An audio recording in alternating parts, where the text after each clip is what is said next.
Hi everyone, it's Mr. Reynoso, and today I'm going to show you how to write the lowercase letter V. V is a plain line slide letter. It starts on the plain line and slides. So let's point to the plain line, slide down to the grass line, and slide back up to the plain line. Okay, let's practice that by tracing the letter V down here.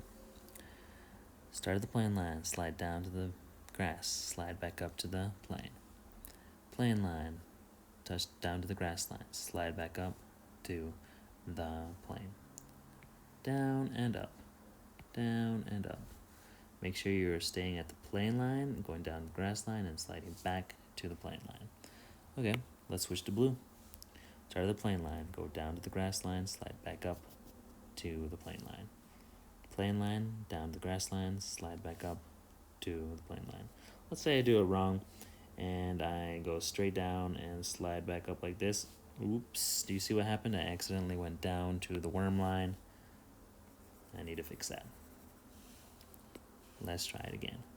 Plain line, slide down to the grass line, slide back up to the plain line. Last one. Plain line, slide down to the grass line, slide back up to the plain line. That's how you practice the lowercase letter V. Thanks for practicing.